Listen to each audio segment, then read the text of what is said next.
Par accident, j'ai planté mes ongles dans la gorge de mon mari. Voyant qu'il était en danger, j'ai appelé une ambulance et l'ai emmené d'urgence à l'hôpital. J'étais paniquée et pleine de remords. Soudain, le médecin est venu vers moi et, sans rien dire, m'a fait signe de le suivre. Pensant qu'il avait des nouvelles de mon mari, je l'ai suivi dans une salle médicale. Mais là, j'ai compris qu'il voulait couper mes cheveux de 50 mètres de long. Quand j'ai réalisé son intention, je l'ai arrêté. Il m'a dit que si je ne les coupais pas, mes cheveux pourraient me blesser mon mari à nouveau. Pour son bien, j'ai accepté de sacrifier mes cheveux que je chérissais depuis 20 ans. Mais le médecin n'était pas satisfait. Il a voulu enlever mon gros nez, disant qu'il pourrait crever les yeux de mon mari. Terrifiée par ces paroles, j'ai autorisé la chirurgie. Il a appliqué un acide sur mon nez et l'a écrasé. Il semblait satisfait de mon état. Je pensais que c'était fini, mais il a ensuite ciblé mes jambes de 80 mètres de long et les a coupées sans ma permission, disant qu'elle pourrait étrangler mon mari.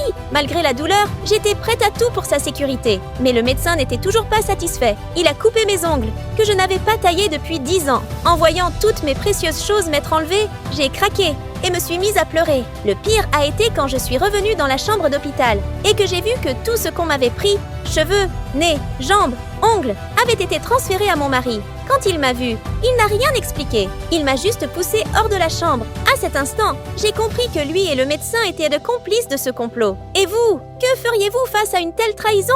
Dites-le nous en commentaire. On attend vos réactions.